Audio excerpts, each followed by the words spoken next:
Ahoy, fellow candle-fuckers! And welcome aboard the Joy of Trek, a kilt-clad podcast exploring the rainy moors and misty bridges of Star Trek, all of it. I'm Kaki. I'm Kay. And out on the weather control station is your chief engineer, Greg. Together, we're on a mission through the badlands of Star Trek to find the porn in every diary and the good in every episode. Even the ghost candles. Because every episode must be someone's favourite, and it might as well be us. So strap on your sporran and join us as we caper us into the Joy of Trek! We are here to talk about everything good and everything fun about Trek. And yes, we are going to dish on a lot of things which are not correct and wrong. I mean, you cannot, because there is some bad stuff, sure, and there is some really heinous stuff in a franchise that is 70 years old. It's 55. Don't make me feel even older than I am. Hey, you're gorgeous. Thank you for putting that straight. Yes, we don't expect us to be going through a series or a season even. We're just going to be jumping back and forth between various episodes, various series, no chronological order, because we would like to hear from the people out there which episode touched you personally. We know what the good episodes are. Everybody loves a good episode, but what is an episode that touches you personally and why? Because there are people for whom, like, episodes that are not widely beloved are really, really meaningful, and we would love to see it through your eyes. So we have got a lineup to start it up with, but yes, please start sending us suggestions for episodes and tell us what touched you in this episode and why you love it. And you can do that via Chief Greg. That would be joyoftrek.com/links. No, I'm trying. Like, I still can't hear him. No, we've got communication issues on our side. So as I mentioned, we've got a whole lineup of really fantastic suggestions, and one of them came in from a friend of a friend, Mark Nixon, who runs the Shadows at the Door podcast of, like, pleasing horror, where he's gotten to work with some fantastic voice actors. And he asked a friend of his who was really, really into Star Trek to send in a recommendation. So say hello to Leah. And Leah has a recommendation for us, which is absolutely brilliant. It is Star Trek The Next Generation, Season 7, Episode 14, Sub Rosa. Yeah. Where Dr. Crusher attends her grandmother's funeral and spends time with her grandmother's haunted lamp, romanced by her grandmother's non-corporeal lover. And it's all set in, like, fake Scotland, and it's amazing, and we're going to get into it. A widely unloved episode, but Leah says, there is some suspension of disbelief like with most episodes of the show, but I don't understand why this got so much hate. I always wanted better episodes for Beverly and Troi than their usual hot alien boyfriend of their week, and this one feels different.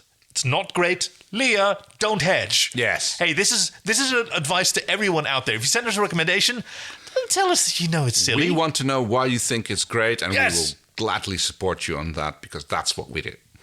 But, says Leah, it's far weirder and more fun than it has any right being. Mixing a pervy sex ghost with a story about grief, clouding your judgment, and making you vulnerable to those who want to take advantage of you worked quite well for me. Yeah, that's important stuff to know. It's really insightful. Even if it became very serious towards the end, it deserves its place as a meme, but it's too interesting to be rated as low as it is. Thank you, Leah. Right, and that all said, let's see where we can start off with this. Oh, excellent, Kay. Well done. We start on... For a second, I thought, oh, wow, did they go to an actual cemetery? No. Because then you don't have perfectly framed, like, foliage around this beautifully lit... Right, this is, like, building in the background, like, which looks like a church, I guess, which makes sense for a churchyard. This whole set is amazing. It's just this... It's gorgeous. I was actually sitting there like, I wonder if they built it on a soundstage, I suppose. Right, yes, like, exactly. And they brought in a bunch of trees. Gosh, the budget on this. I mean, they just have, like, trees in pots standing around for moving around different soundstages. All you have to do is throw a bit of turf and some leaves on top, and it looks like they're planted. Yeah, no, that's not a big problem.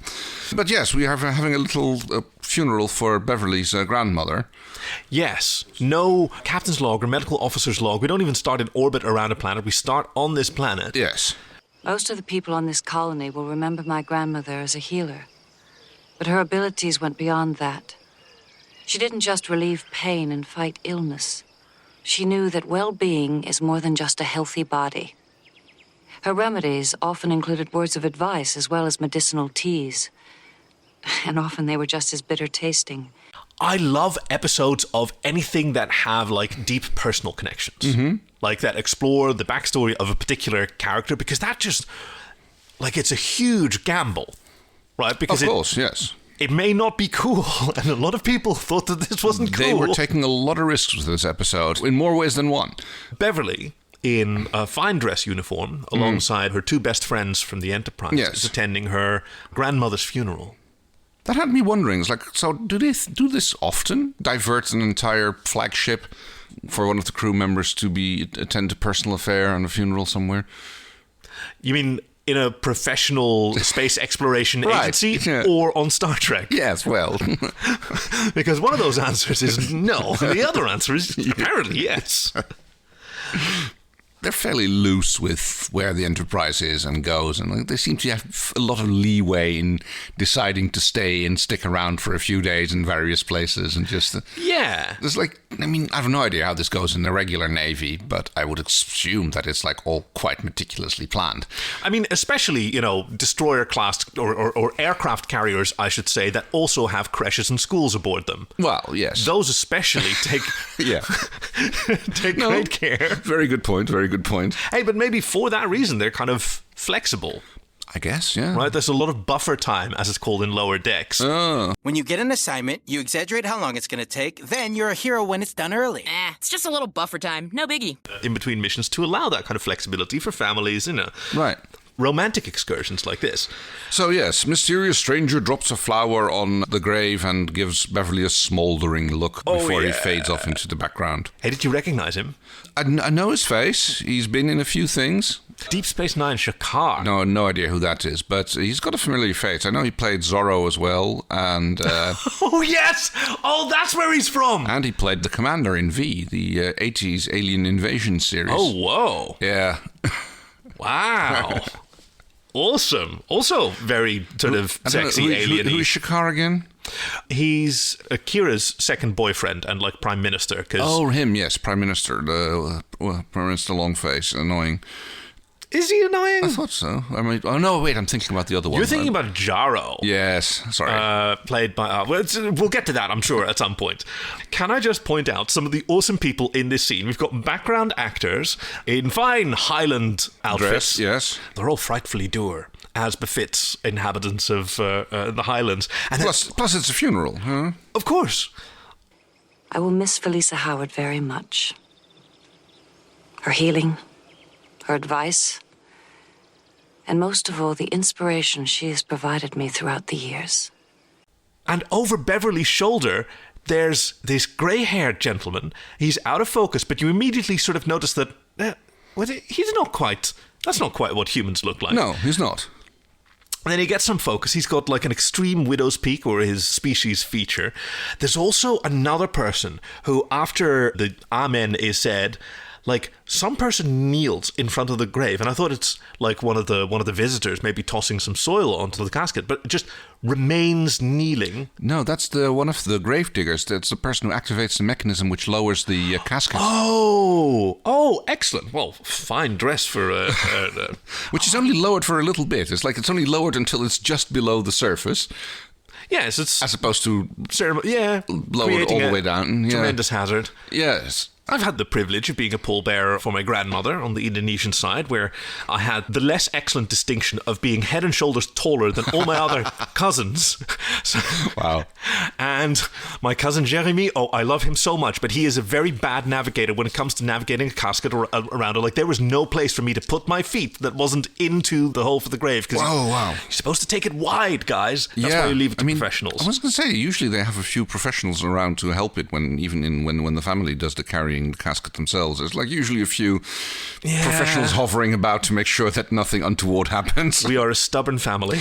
We cut after the credits to Troi and Beverly standing there, kind of chatting next to the open grave. After it feels a bit odd. You know, you kind of leave the grave and that's it, and then you go off somewhere else, and then you have like your little chat. You don't just kind of have a little chat beside the grave and then just wander off without... Well, it feels strange to me. It's maybe Thinking that's about how the- they deal with it, but thinking about the funeral of my other grandmother, and this was on the Northern Irish side, yes, after the actual ceremony and the lowering of the casket, we all went to the pub and Right, had yes, exactly. a wonderful family to do. But there's a bit of sort of a time gap in the middle there where, people were sort of standing around the whole... And it felt weird to me as well, but I also got into, like, it's done now, right? This is no longer, the remnants of our grandma. It's a grave now. right, yeah, Right? okay. And you can just have a chat there. Sure. And I love how many... this is the first of many, many wonderful scenes between two very good friends on the Enterprise who don't usually get conversations that pass the Bechdel test. Very good point. Yes. Caldos Colony is a most impressive accomplishment. I actually feel as if I'm in the Scottish Highlands. Well, that was the intent. The cornerstone of every building in town was brought from Edinburgh, Glasgow, Aberdeen. The founders wanted everyone to feel that they had a piece of the real thing here. They didn't want to just imitate Scotland. They wanted to recreate it. I like that, or at least the terraformed. Right, yes. Also a terraformed. Yeah, we'll just... as cool a concept as this is, there is a sort of environmental catastrophe associated with terraforming, right? I know, right? And Like, how many species did you have to eradicate? Well, I mean, assume that they have a certain amount of leeway in that they like only terraform places with. They have prime directive rules, so I'm sure they have like rules for like how much bacteriological life they're allowed to destroy or not. Yeah, we'll just use a Genesis 2 device there. That'll be fine. Something along those lines. But it's also something that's like I'm going to get off my chest anyway. Like Okay, now that we're talking about it, about the terraforming, it's like this is a 100-year-old terraforming colony. Okay. And they're having a little wee problem with the terraforming system. Wouldn't a 100-year-old terraforming colony have like terraforming engineers, people who maintains, but no, can we please have a starship engineer look at it, because starships are so much like terraforming systems. They know absolutely, like they work with warp drives and phasers all the time, but can we please have them look at our terraforming equipment, because we really don't know what we're doing with it after 100 years. Yeah, well, this is Star Trek, isn't it? I mean, we have the finest experts in their field. We don't see a single person from the colony working on the ship except Ned, his face, who's just trying to rip it apart because he's afraid of clipping ghosts. so badly on this microphone. You're getting really excited. Come on, keep it down. I'll try to sit back a little bit. But I do get what you mean. But that's not the part that I'm the most worried about. I can totally imagine that they set this planet up and then just leave the systems on auto and not have any engineers, no staff capable of maintaining it. No, just leave that. Well, yes, because we know how frighteningly reliable Starfleet equipment is. What I can't stomach is the idea that an entire planet was turned into the Highlands. Fair. That's a... Well, they don't, because they specifically achievement. mention a desert region. I am reading unusually high humidity across the entire southern desert region. Where the storm is brewing. Yes, no, absolutely. Oh, okay. So the colony area is like Highland modeled, and probably the rest of the planet is being frelled by the climate systems to make sure that place always stays like Scotland that one day in autumn when the weather is perfect. And and that the Cabertoss isn't ruined by a sudden downpour. Have you been to Scotland? That's how Cabertosses go! Yeah. Unexpected downpours, you just continue.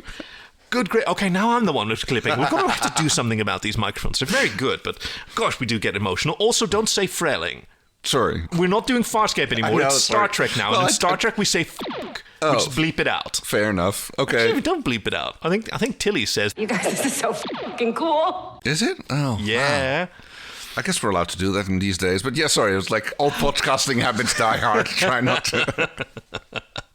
I love the idea that there are themed colonies. In the Federation, that we're just going to build one. Okay, what's this one going to be? It's going to be a North Pole to South Pole onsen. What? Right? North Pole to South Pole onsen? Yeah, just a full continental onsen. Just the whole planet, everything. It's kind of like, what's it, Rosa? Oh, I have a particular... Rosa is not my favorite planet. No.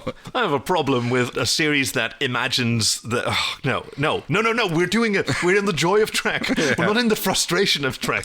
There's so many podcasts about that already. I know. Very true. But look at this. Like, she's processing grief. She's not terribly overcome. Like, she had a good relationship with her grandmother. She's a woman of age. Probably saw it coming. Over a century. Yeah, but still, like, she asked for her friend to come along to the house. Yes. Well, do you mind? Yeah, I can imagine that it'd be nice to have a little bit of company, like the scare of the ghosts. Well, didn't really work very well in that regard. I'm going to head back to the ship. You don't have to leave. I just thought you'd like some time alone. I'll see you later. Thanks. She walks in, explores this great set with fantastic Foley work, like the creaking floorboards, and find this photo with the most remarkable green eyes on her grandmother. Yes, which everybody except her mother and her had. Yeah, well, it seems like it's the family tradition. There's an almost implicit requirement of, like, every Howard woman would have to have a single daughter. Right. Because if they had more than one daughter, who was the ghost's f***ing? Whichever one the ghost fancied more. At any given time. But then they'd notice that the eyes were changing, or... Fair. I mean, they'd literally say, like... Have you changed the colour of your eyes? Oh, I love that. So apparently this is not unusual that someone goes like, I want to have blue eyes for a while. Oh, that's a really good point. So in comes Ned, who just like... who's just like this wee angry Scotsman... who starts meddling in skipping over these cool moments. I'm sorry. I'm just really into, like, we have a 20-minute sort of lingering scene of her sitting in a chair and rifling through books, which I kind of love. It looks so cozy. Yeah. No, and then she picks one of those books where she finds the journal and she takes it in the blanket upstairs. She smiles and she goes like, "Oh yes." And then she is awoken by the sound of someone blowing out a candle. Like, not him busting through the door, but blowing out the candle. She goes, "Oh, who's there?" Also, did you notice how she talked about... she remembers her mother very fondly, but she mostly remembers Nana, who raised her after the death of her mother.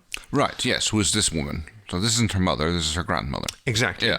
And that she used to, like, sit there by this candle while Nana told her ghost stories. Hey, what the kind of stories is a ghost fucking woman telling her? Because that's what Nana was doing. First-hand stories. Right? Yeah. Those must have been some awesome stories she was telling to little Also, I'm pretty sure Beverly. there's plenty of ghost stories from Scotland. I mean, that's basically this whole episode. It's like they try to make a gothic ghost story into a Star Trek episode. Yeah, which is incredible. I was among those who didn't love this episode when it came out. As a young nerd. Yeah. Well, there was a lot of this. There was quite a very strong split, straight down gender lines. Okay. Female fans loved it, male fans did not love it. And there was a correlation between the more of a hardcore Star Trek fan you were, the less you loved it. Well, okay, fair. Chief Engineer Greg here. The issue of consent and abuse and isolation that runs this episode that Beverly goes through is not something that we're just now seeing now when we're looking back on it. It was something that was discussed at the time. The issue of consent and abuse and isolation that Ronan goes through is not something that we're just now seeing looking back on. In an article published by Kent State University Press by Robin Roberts in the spring of 1999, it is noted that Beverly never explicitly consents to what's happening to her, whether it be physically, emotionally, anything. There's never any explicit consent given here. There's never any explicit consent given, and the actions of Ronan that he takes throughout this are very typical for abuse in that it is isolating, it is making her dependent on him, she quits her job, she's removing herself from her friends. This is very textbook abuser behavior, and I feel like if we don't mention that this episode is well and truly about abuse and surviving abuse, then it would be a disservice to what this episode is about. I've come back around to it, and this is also, I think, why this was such a great choice to start our podcast with. Yes. Because, first of all, if we can love this, then we can do anything. Very good point, yeah. Because Star Trek can be anything. Right? Yes. Like the adage of the wise Kung Fu master, everything can be Kung Fu. This biscuit can be Kung Fu. Yeah, this biscuit can be Star Trek. That teapot can be Star Trek. The reflection in the mirror can be Star Trek. Anything. Like, Star Trek is not a set of continuity or whatever. Because what what is continuity except like a convenient contrivance for cool storytelling, if that's what you want to do? Or you abandon it, if that's in service of telling a good story. They've done that a lot with recent Star Trek, where it's like, this is like reimagining, so no longer canonically the same universe. Hey, I have a strong stance on that, especially the parts that take place before Kirk took over the Enterprise. So therefore, takes place before the first episodes of Star Trek, the original series, where they had time warp factors and they were working for the UESPA or Earth Space Command or sometimes the Federation or whatever.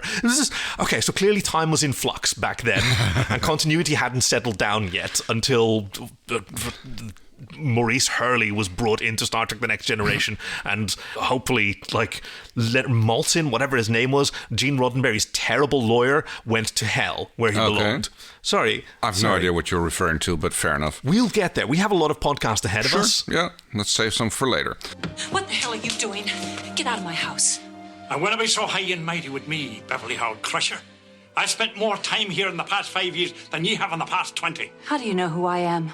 I'm Ned Quint. Worst Scottish accent of all time award goes to... Ned? Ned, yes, bless him. Yeah, he's like this weird little gremlin who is like hell-bent on trying to make off with the candle, because he knows that it's bad. We never learn how or why. Yeah. But he just knows that it's like, it's got What's ghosts in. your problem with it? It's got ghosts in. Oh, didn't like the candle. It's like, it's brought nothing but trouble for your family. It's like, not that we know of. Yeah. What's the problem? She lived to be 100. She was beloved by the entire community. She had really good sex. Tons of great sex. She had kids she had fantastic relationships. What was wrong with this woman's life? I know, right? Like, it rules. It's completely unclear what his opinions are based upon. It's like, maybe, I don't know, maybe he was jealous. I have no idea. He did know her quite well. So True. Actually, maybe it was similar to how Troi and Picard are worried about Beverly. Yeah. You know, she very abruptly resigned her commission, which is a power move that I hope one day to be able to emulate. Sure, but this guy, like, she's been, like, under the spell of this ghost for, like, decades.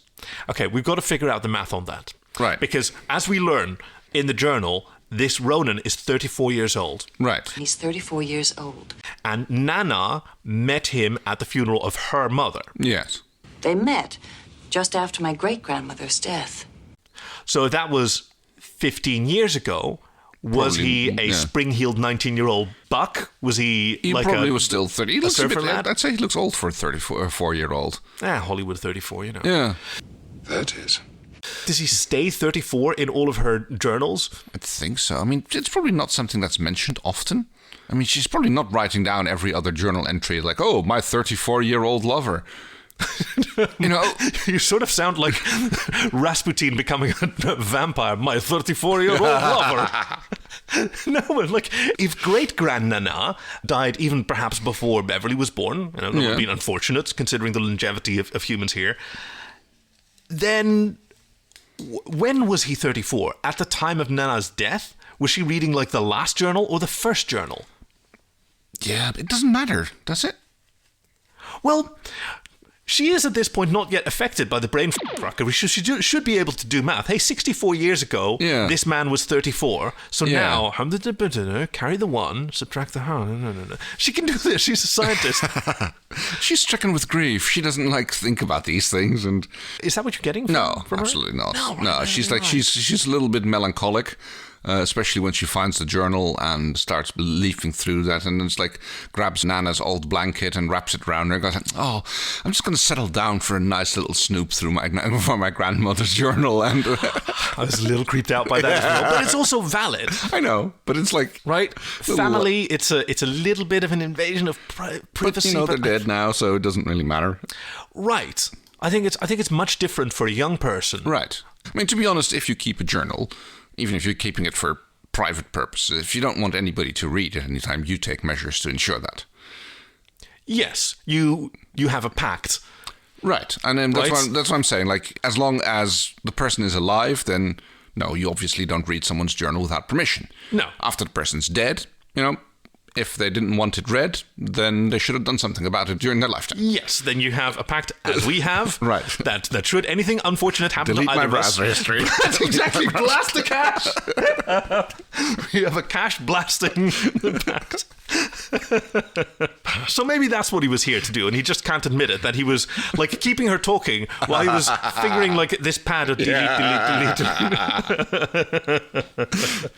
I shouldn't have focused on the light. But yes, meanwhile on Enterprise, the governor is getting a little bit of a tour there, and yes, like Geordi and Data are just massively showing off again. Governor, did you know you had a power fluctuation in your weather control system? No. Our weather control's been working perfectly for the last 22 years. No, I can't isolate the exact source, but the fluctuation seems to be originating from one of the substations that regulates atmospheric humidity for the colony. Is this going to be a problem? No, not yet, but power distribution patterns are already off by 5%. Because, of course, yeah, you don't have the entire planet is dependent on a terraforming system, so of course there's no engineers who know how to run that themselves. Well, maybe that is indeed the case, that it's so, like, once terraformed, then it's going to be fine, and you just have a little automated weather system that, you can just, that's fine. We'll come by every 10 years to give it its tune-up, and lately some gremlins have crept into the system. Oh, well, I'm sure that a wonderful starship is going to breeze by at some point and deliver us some engineering insight. It's always so weird seeing someone on the Enterprise who has decided on a completely different theme for his outfit than anyone else. Oh, you mean someone who doesn't wear a uniform? Yes, but also, like, the people who come on are often, like, dignitaries or other scientists or whatever, and they're wearing clothes that are appropriate to that role in their culture. And then this dude he's a mayor. He's a governor of essentially a LARP town. Yeah. Right? No, yeah, I get that, yeah. It's uncharitable, but that's kind of what they're doing. They want to have this fiction. They want to have fireplaces, and so it's kind of weird to see him here. Mayor of LARP Town. I'm going to have to remember that one. I love this character. He doesn't really get to do much, and he sort of vanishes from the story at some point. I mean, he's not that relevant. I mean, he gets mentioned that they need his permission to exhume the body, but that's about it. Yeah. Yes, Beverly goes have a little more light bedtime reading in her mother's journal. Yeah, which she tells Picard about. Yes. And you can see his face like, ooh. I've seen that the Howard women have exceptionally vigorous libidos. I certainly hope so. After all, I hope I can find a handsome young man in his 30s when I pass the century mark. Hell yeah. She leaves him like, okay, well, bye. I'm off to read some of my grandmother's softcore porn. 30s? Yes. They've kind of had a little off and on again thing. You know, Picard and Beverly, they've also had not much of a will they, won't they, but a little bit of that. Did they, didn't they? Right. And he's, like, baffled at the idea of a sexual tryst with someone in their 30s. Yes. As if that for him is even like, no, give me someone with a bit more experience, please. Fair, yeah. Well, maybe she just favors enthusiasm over experience. And again, we have a 34-year-old ghost who's been around for 800 years, so, that's best of both worlds. Oh, nice. She's got a lovely bedspread, does Beverly? Yes. She's got a really nice bedroom. She's probably taken that out of her grand's apartment as well. Maybe not. We see a little bit of blanket slippage and her shoulder being exposed. And she sits up and Yeah, this was already the start of, real whiplash from one scene to the next, because she is clearly upset. And then the next scene, she's hanging out with Deanna. Yes. And she's sort of cool with it. It was actually kind of hot. It was Deanna, it's I love her wide-eyed expression in these shots. She's just sitting there going oh? Yeah, tell me more. And it was good. It was felt best thing ever. And he knew exactly how I liked to be touched. And, we'll read 2 chapters next time, then. Yes. She wrote very detailed descriptions of her experiences with Ronan. Well, that's bound to cause a dream or two. Okay. I know this isn't something that we normally do. Wait, no. I don't like the sound of this. How would you feel about doing a quick diversion and doing a little dramatic reading of what I think her journals must have been like? I'm not okay with this. Is that okay? Okay. Do you have anything prepared? No, but I am Googling it right now, and it won't take me long because I'm very, very familiar with... Oh, there it is. Oh, I was going to say, aren't you just going to tell ChatGPT to write an entry of the... There is an ongoing writer strike, which hopefully has been resolved by this time. Let's not make any jokes about ChatGPT taking over. No, we're better than that. Okay, so I'm sending you this, and how about we do a little reading together of supposedly, an excerpt from Rough and Ready by Sandra Hill. Mm-hmm. Yeah? Okay, so I'll kick us off, and then you can take the second paragraph and we'll just alternate. And this is, I am convinced, what the journals were like. Okay. Her long hair, still wet from the shower, had been combed back in a wet swath. Hilda was sitting on the floor, her round, wet boobs still wet from the shower's water. She dried off the water with a towel, which then became wet. Hilda gasped when she saw a reflection in her bedroom mirror. Though through the slightly open door, she caught a glimpse of the chiseled abs and square jaw of the mysterious stranger who shared her cabin. Slower. She stood and spun around. Yeah. Her breasts swinging heavily with the momentum. So she grabbed the door and flung it open, revealing shirtless Torolf, which was seriously his name, quivering with desire in the hallway. I'm sorry. So this is not a true excerpt from that novel. No, I know what this is. I do believe that Torolf was the name of a person in this novel. Okay. Torolf was ashamed at being caught, but his shame made him even hotter. Hotter for sex. He stepped into the room and his bulging abs accidentally smushed into Hilda's rich chest. How tall is he? No, the abs just go up to his chin. As Hilda's buttermilk bosom squished up against his granite abs, Torolf almost had a dick aneurysm. Wow. This is going to be the new Eye of Archon. Yeah. Let's see if we can do this straight-faced. No. Hilda, Torolf muttered thickly, his throbbing meat wand pressing against Hilda's warm thighs. There is a secret I need not tell you. You are my forbidden desire. Hilda had been waiting to hear these words. Her heart was lifted on golden wings and soared towards a radiant sun of perfect joy. She saw herself and Torolf happy together, bathed in the golden light of love. Her snooch got all warm too. Torolf! Now stay on target! Torolf, Hilda moaned, her lush teeth straining with desire. I need you. Torolf, coarse abs pulsing softly in the moonlight, stood silently. Hilda looked at him expectantly. Oh, sorry, she added. Torolf, I need you sexually. Ah. At hearing those beautiful words, Torolf flexed his rough-hewn abs and Hilda found herself being guided to her soft bed by the sheer force of Torolf's undulating midsection. She parted her thighs in anticipation, exposing the soft pink petals of her clutch. Wow. Torolf entered her like she was a lottery. His engorged pecker pushed inside her and she felt fulfilled with sexual fulfillment. Hilda clutched at the bedsheets with lust and ecstasy at her hands. Her spongy love mountains hurled to and fro with each pounding. No. Her body was like a beautiful flower that was opening and somebody was pushing their dick inside. Torolf moaned, arched his back, and suffered from Dick Parkinson's.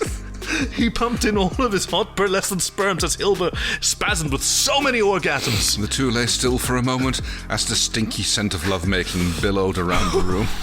Hilda got out of bed, still shimmering with orgasm. She glowed with contentment like a cat who ate the cream of the crop. She walked across the room and picked up her towel, still wet with shower water. Good callback. Torolf, she said softly, there's something I have to tell you. But her bed was empty. Torolf was gone, escaped out the bedroom window. In the distance, Hilda heard the fading sound of galloping abs. An excerpt from Rough and Ready by Sandra Hill. And wow. I'm sure the novel was better than this, and I don't know the original author of this work, I'm afraid. Greg, do you know? It definitely was not Sandra Hill. Digging through, I'm seeing this was popping up in April of 2012 as on the earlier side. While it is not real, the genesis from the meme is the fact that the book does contain the phrase dick attack when Torolf saw Hilda. So do with that what you will. So, yeah, you can see why she would have been distracted from the personnel review that Troi is trying to do. Yes. She tries to get your attention, but yeah, it mostly turns out with, like, read more and enjoy it, is basically what she's saying. Beverly goes back to the grave where she finds old groundskeeper Willie. Yeah. And they both sort of, like, apologize. He wants to give her space, and she says, Yeah. I'm sorry, fine. we got off on the wrong foot, which I like. And they're able to tell each other, like, what's going on, except the rift between them only grows because he sounds heckin' superstitious. You believe what you want, lass. Just dinna light that candle. Why not? It'll bring the ghost. It's his home. Oh, he's out now, wandering across the land, angry at being driven out. That's why he's bringing the storms.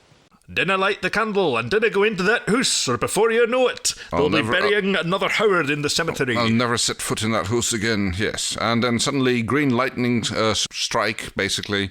Yeah. Well, lightning in the sky, and suddenly the grave's covered with flowers, which it wasn't at the beginning of the scene, so... Oh, wait, was it? Nope. Whoa. It's bare when... You're right. It's bare when she arrives, and when then the lightning goes off, suddenly the entire grave is covered in flowers. Wow, that's amazing. And then we cut to the bridge, which is just whiplash, again, of sort of thematic and sweet. Oh, by the way, how does this work, Howard women? The Howard women, yeah? I mean, in current Western European or Western sort of naming traditions, women change their name when they get married, yes. Right? And there's the concept of maiden name, which is a tradition that maybe we can do without, and other cultures do better. But so, is there a matrilineal name as well? So she changed her name when she got married. Oh, she was born a Howard. She was. That's what I'm thinking. Oh, right. Yes. Or maybe her mother. Yeah. Her mother was a Howard as well. Maybe, I don't know. I mean... Maybe they're doing the Spanish style of naming, where you inherit a matrilineal name from your mother and a patrilineal name from your father, and you pass on one of them depending on the gender identity of the child that you have. Or maybe he's, I don't know what your surname is, so I'm just going to call you by a Howard woman because, I like it. So storm is brewing. This is where they mention the desert, and oh right, a lot of electrical activity, like a green cloud, and ooh. Captain, I suggest we set up a powered transfer between the Enterprise and the weather substations. Try to give them enough power to stabilize the storm. Make it so. It's a really cool sort of a dolly shot with Data and Geordi sitting behind the glass of the engineering section, and you see the reflection of the warp core. Yeah, they do that one. I've seen that kind of shot before, but yeah, it's when they're sitting in a little side room from the main, little side office. Beverly runs into the house away from the rain, and there's just a lot of flowers there. There's just like this seems to be a Ronin thing, like providing lots of flowers. But yes, this is the ghost spookiest part of the movie, because there's a lot of the episode, because there's a lot of her like gasping around the living room, trembling mirrors which she looks in, which she drops when she suddenly sees Ronin's reflection in them. Really well shot, and a lot of handheld work, not easy to do focus pulling there. And he starts to talk to her, and she's going up the stairs.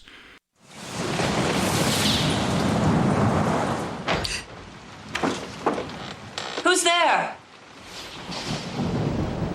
Ned? Is that you? Hello?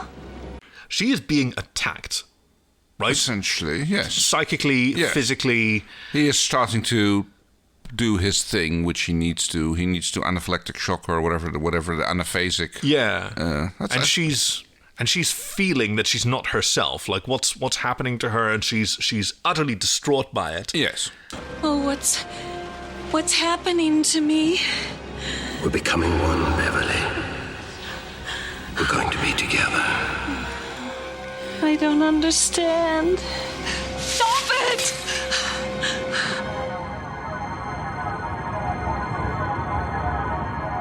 And then we whiplash back to she's on the Enterprise, and then she next morning is fine with Troi it. pokes her head around the corner going, "Hi, are you going to Batleth practice?"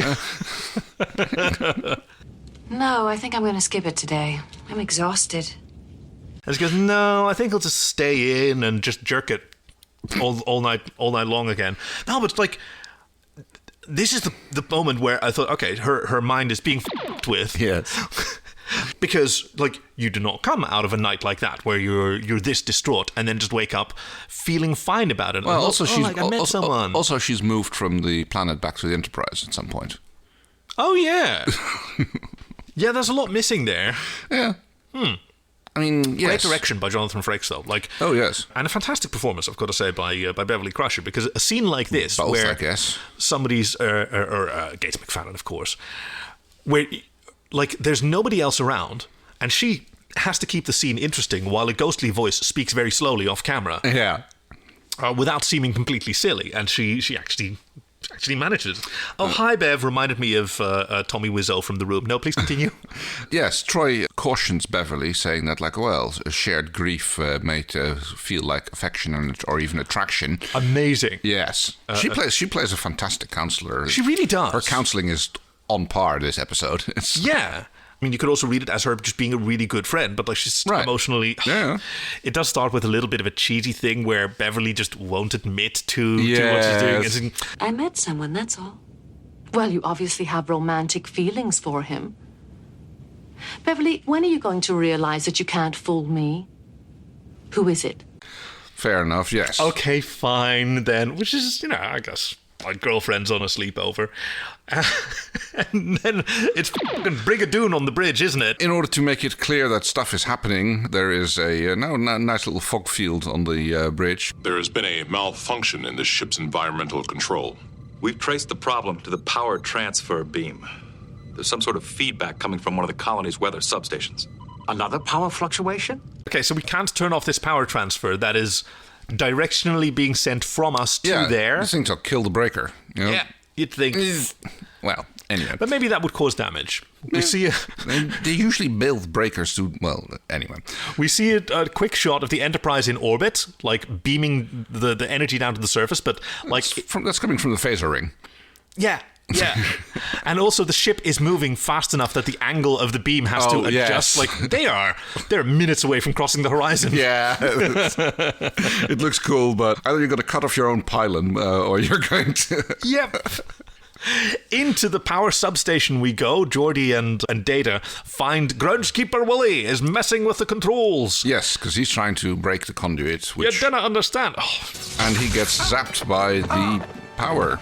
There's a green spark, and Data just gives up on him straight away. Yeah, it's like, oh, no, he's dead. It's like no emergency transfer to a sick bay or anything, because, like, he's only just, like, literally only just been killed. It's like that...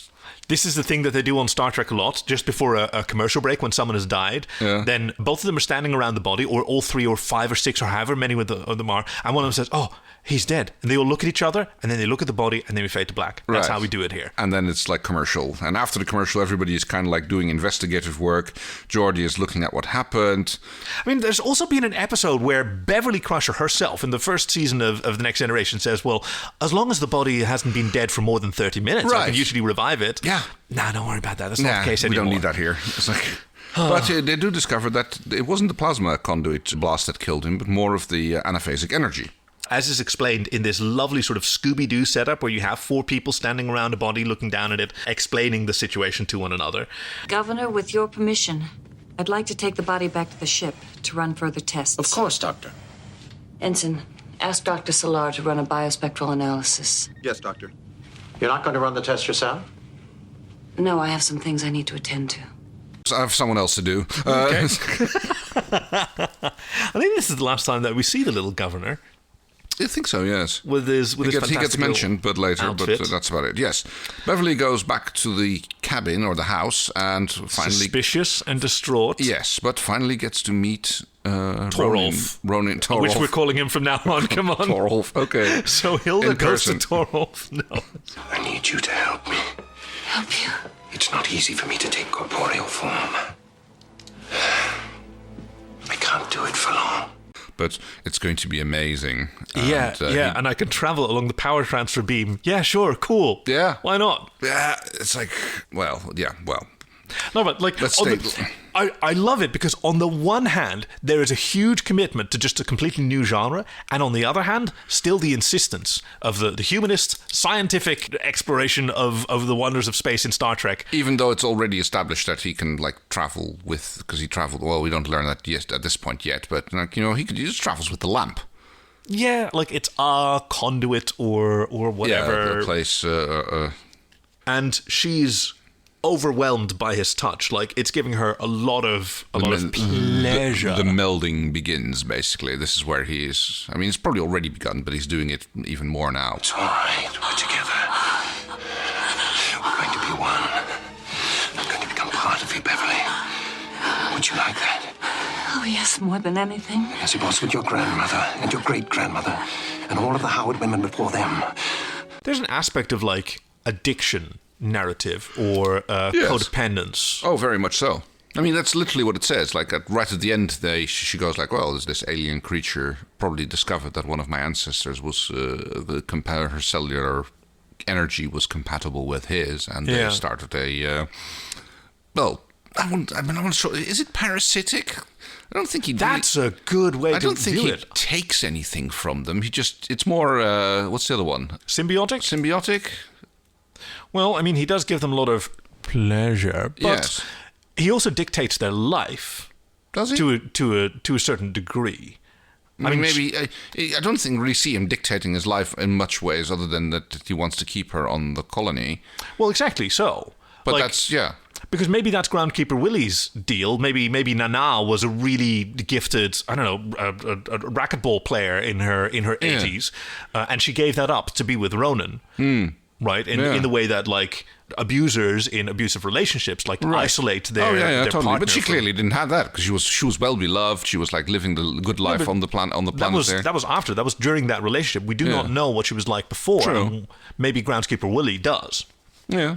But that would imply she was already living on the colony. Because this is how fast it goes. Yeah. This ghost does some excellent finger work for Beverly, like 2 times. Dos. Yeah. And now she's on the transporter pad where the captain goes, oh. Beverly, what the hell is this? I thought it was pretty self-explanatory. I'm leaving Starfleet. Energize. Yeah. Which she said with so much confidence. I love this so much. It's so hardcore. I'm leaving Starfleet. Energize. No hesitation. God's like, belay that. I wish I could do that. I'm going to do this from now on. Like, when I'm done with this episode, I'm leaving now. Energize. Yeah. Take this job and shove it, I believe the song goes.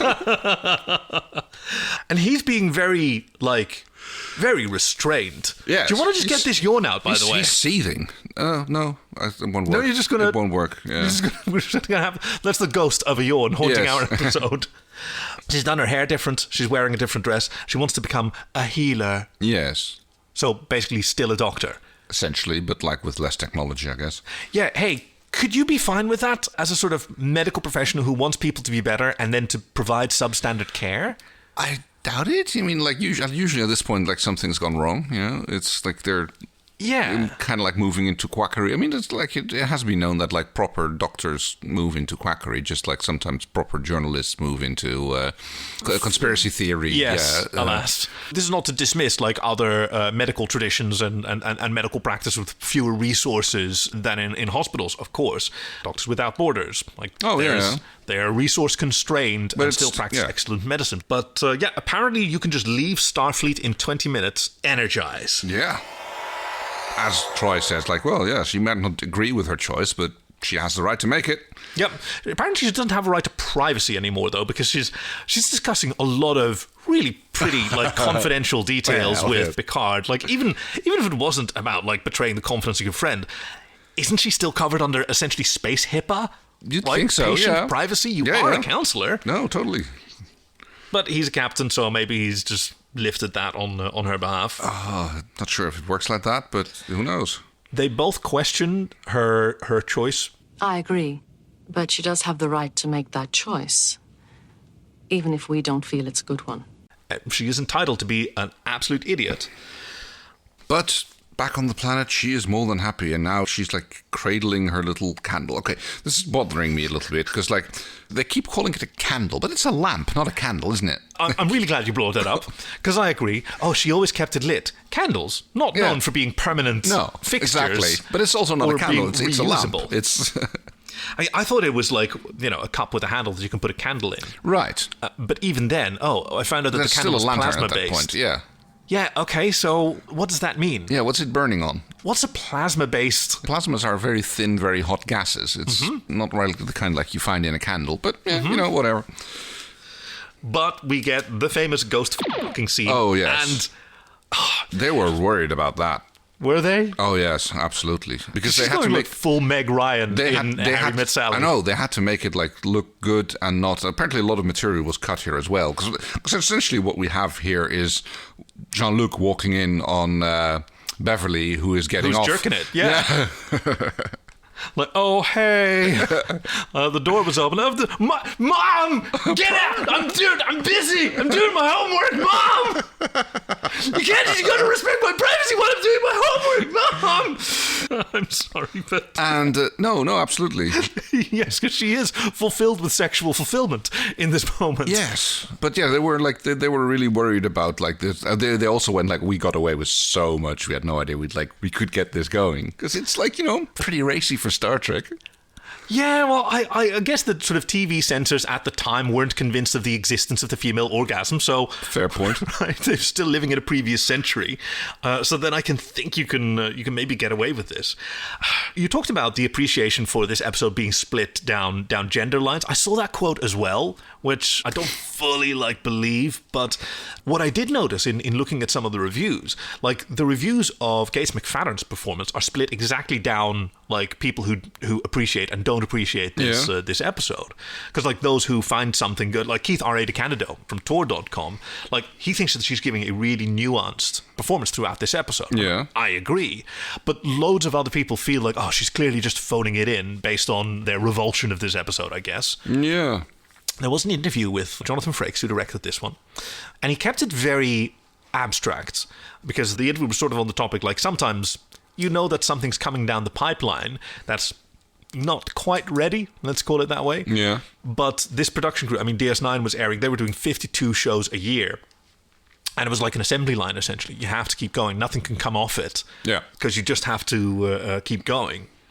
But I like it. Look at the lighting. It's gorgeous. It's great, yes. These sets are great. And this conversation is great because... I've made my decision and I'm not going to change my mind, so please leave me alone. Oh, no, there's something wrong here. Now, Beverly, this is more than just an obsessive love affair that has got out of hand. Tell me, why is it that no one has seen this Ronin except you? Like, is he even exist? Look, nobody's seen him. It's like he's expressing some genuine concerns. It's like, nobody's seen this guy except you. I'd like to meet him, before I'm just going to take the Enterprise and leave it. Exactly, yeah. Beverly. We are on Star Trek, and non-corporeal entities that only you and I can see. Like, this isn't the first time. I know, right? Like, Beverly's seen plenty of weird shit. Like, she should She's know. She's been through it. She's been in her own pocket universe. I know, yeah. Like, they know a lot of weird stuff goes on. And, so Volgar, what's his name again? Torolf shows himself. Picard goes, like, where are you from? It's like, Glasgow on Earth. And I actually thought that was a cool thing. I was wondering if, like, Star Trek names happen like that, Like, you have, like, Battersea upon Tyne, and, like, you can get, like, Glasgow on Earth. Or as opposed to Glasgow on Rigel 4. Oh, I like that. I mean, it's sort of like in the 2009 Star Trek film. New Glasgow, new Glasgow, newest Glasgow, best Glasgow. Feck off your Glasgow. Glasgow time infinity +1. Yes, exactly. We're just like... And that's just the Scots. Oh, bless them. Oh... Yeah, and you'd have a little sub-federation of Glaswegians across various planets. How great would that be? I mean, there's... What about... Second Glasgow. Sedition of... Yeah, we swear now. Oh, thank you, Editor Greg, for bleeping those out for us. Oh, sorry, I was reading some of Nana's journal. What were we talking about here? Picard is dismissed. Jean-Luc. In a way, one could say, wow, I misremembered the scene, and now I'm looking down at the sheet. He basically gets zapped by the... Yeah, he gets chest zapped. And here is where I came around to really loving this episode. Okay. Because I did not love a narrative where a woman is manipulated, in fact, mind-controlled. Right. And it's sort of treated as if it's romantic, right? Well, that's how these things go. That's like how abuse like that goes, It's like, nobody can love you like I do, that kind of thing. But even the reflection at the end, she reflects on it, that there was something very romantic about it. Bullshit there was. Yes. Jeri Taylor, who wrote the story, and Brannon Braga, who wrote the screenplay. Like, f*** off, you guys. It felt romantic, but that's because it's meant to, and it wasn't. Because you're being manipulated and abused. But throughout all this, she's under the thrall. This is a professional, sensible, scientific woman who is unable to resist this sex ghost. And even at the height of her, like, addiction and dependency, her friend... is in medical need. And she takes care of that because... and she rejects the ghost that she was unable to resist. She gave up her career for this guy, but she will not give up on a patient. No, because Torolf is going like, they're exhuming the body. We need to stop them. And she's like, no, I'm staying here with him. Yep. Not until Ricard.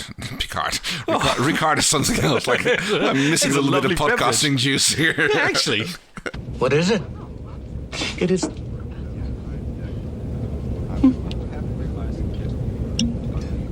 It is... It is green. So now that we are joined by our fourth co-host, Captain Ricard, and Greg, we'd be more than happy to pour you one, but I know you're more of a rum guy. I was going to say, I have to send you a bottle at some point. You can just beam one up. Oh, yeah, that would be useful. Hey, don't worry, I've got my drink. It's definitely not synthahol either, so we're good here.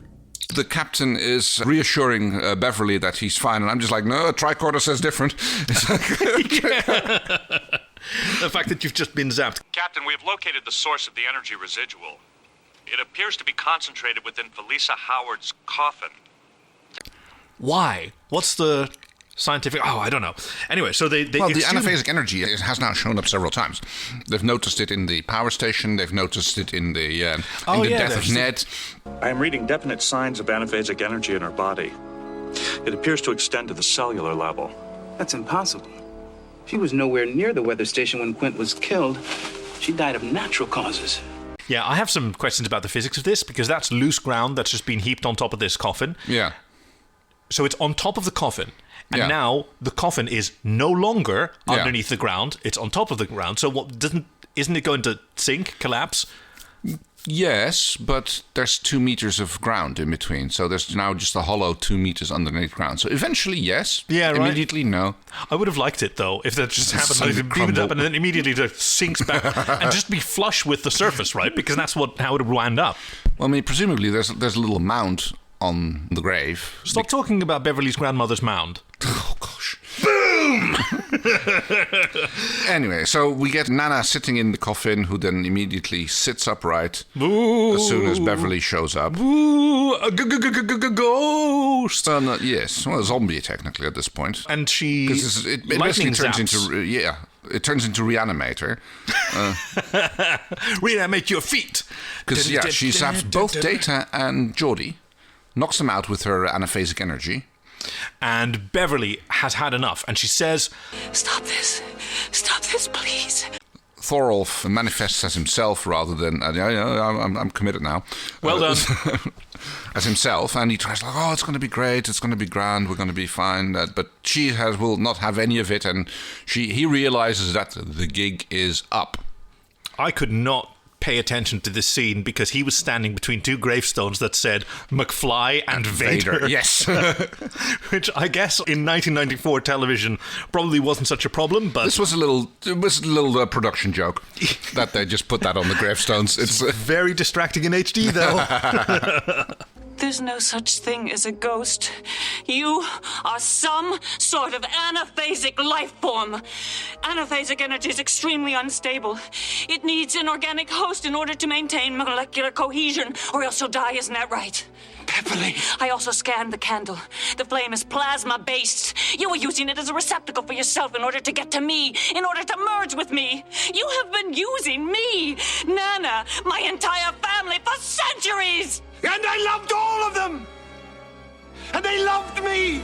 Yeah. And now realizing that she needs to do something, and this is not a good thing. And even though she's still severely under his influence, she's pushing that away and pushing through and seeing him for what he is. Which is incredible. Incredible because the amount of influence that she's under is stupendous. Mm-hmm. I think he overplays his hand by zapping Geordie again, and that kind of pushes her into the realization that this is not gonna. Also a popular abuser move, right? Moving on to threats. Look what you made me do. And he tells her to put the lamp down because she realizes that the lamp is the last thing that can. Because it's plasma based, whatever that is. And she just grabs Geordie's phaser and zaps it. Yeah, he does not like that at all. No, he's so upset. Yes. I love Beverly's resting phaser face. Like, she doesn't blast a lot of people, but she always does it with, like, such focus and calm. Yes, destroy. This thing needs to be destroyed. I guess she wields it like a scalpel. I was about to say, she doesn't exactly shoot from the hip, but neither is she really sighting. That's the whole point with phasers, you know. It's like it's point and click, really. It's like people are really good at pointing at things. Huh. That is true. My husband gave me some advice after many, many years of being bad at bowling, and the advice that he gave me is when you throw the ball, then continue the arm.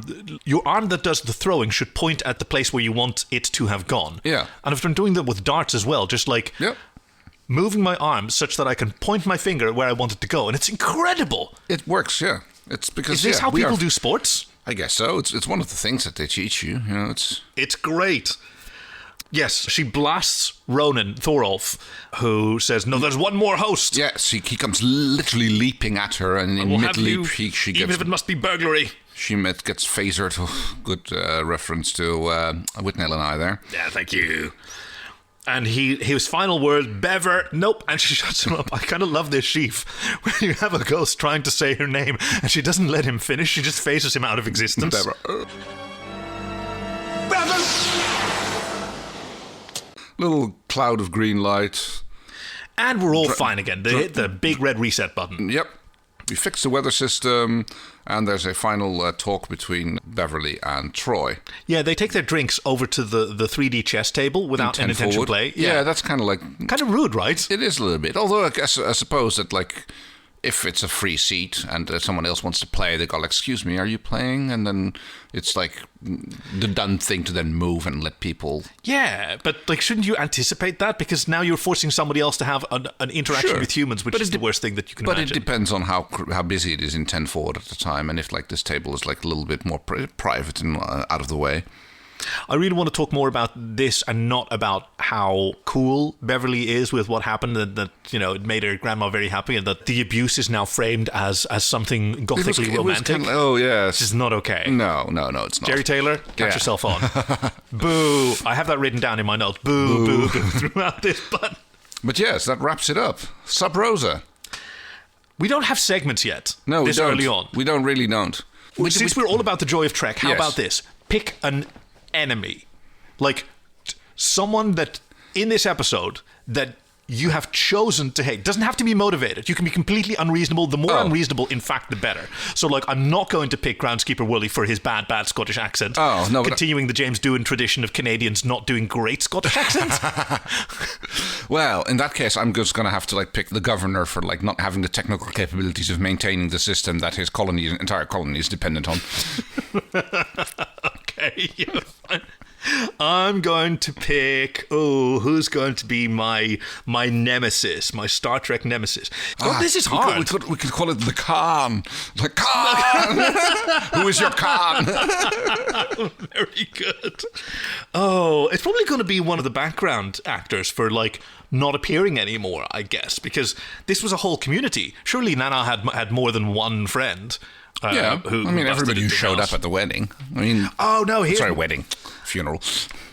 Yes, they're my nemesis because after this funeral, they clearly went off to the pub because that's part of a proper funeral, and they didn't invite Beverly. I'm sure that she could have come. Maybe they forgot to tell her. They would, exactly. Oh, yeah, they forgot to tell her. Like, oh, well, that's the funeral over with. Let's all get into our cars and just drive our own merry ways and then meet up at Milligan's. We'll meet up at Milligan's at 3. Shh, don't tell the one. Don't tell the one in the blue dress. Gosh, she sucks. We remember her when she was a little girl and she was living here. It's like, she was insufferable. Yeah, it's like, worst teenager ever. She refused to speak with the accent, you know. We're all really trying our best. I mean, it's like everybody here speaks with, and she just flat out refused. Worst case of teenage rebellion that I've ever seen in a lass. Oh, probably the governor isn't invited either because he doesn't bother with a fake accent. Fair point, yes. I really liked him. Just because he said, as a kid, my parents took me on a trip to Earth and we went to the Highlands and I really liked it. And if that feeling remains with you as an adult after you've seen the rest of the world, and might as well, yeah. Then hell yeah, go for it. Rob Roy. Roar. And there's also, like, I worried whether there was an aspect of cultural appropriation, which I don't think is the case because there is. Well, nobody's wearing a kilt. Yeah. Aren't they? Oh, there are some tartan There is a little tartan at the start. But it's only the grand kilt, the shoulder wrap. You see a lot of those, but you don't see the actual kilt thing. Oh, fair enough. I wonder if this is more related to like the Scots-American experience, as in, the American of Scottish descent. Right. Wait. Scots-American? What was this? What? Experience. Like the Irish-American experience is quite different from the Irish. Like that there is a willful connection to a culture that maybe you don't actually know very well, but still have a strong desire for, and even an innate knowledge that you are not that, right? You weren't born in Scotland. Guys, there's a Scots-American you can talk to right here. Someone listen to me. Is there a problem with the communicators? Ensign, what's wrong with the communicators? I recently joked on one of the social media platforms. It's like one of the surviving social media platforms. Well, one of the I wouldn't say newer because it's been around for a bit, but it's the elephant one. Mastodon, yes, right. I know. But like, yes, someone commenting like, "Oh yes, I'm 4% Irish," and then comment like, "Yeah, tell me that you're American without telling me that you're American." No, but like this is a mongrel nation, much as Britain was described by Eddie Izzard. One of the people that I've been in loose contact with over the last 2 or 3 decades commented exactly that.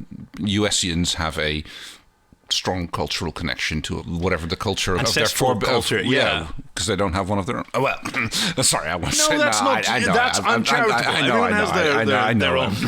I'm being mean here, but it's and there is it's something that is like looked upon with most Europeans with bemusement of like, oh, I'm Italian. It's like, no, you're not.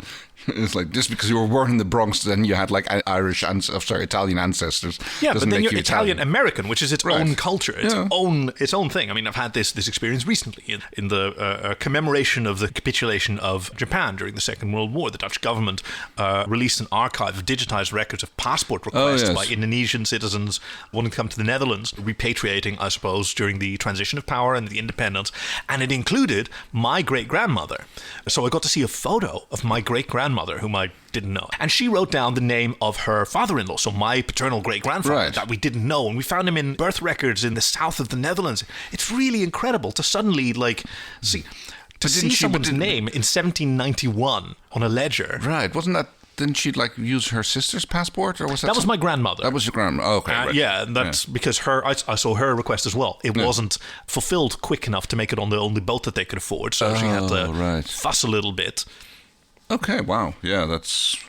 So, I'm kind of sensitive to this family history. Yeah. I can't imagine that I would therefore want to cosplay the island of Java in the 1950s to sort of relive my grandmother's experience. That would kind of be weird. Yeah, that would be a little bit appropriative. But Berisap cosplay is not a good place to go. Oh, wow.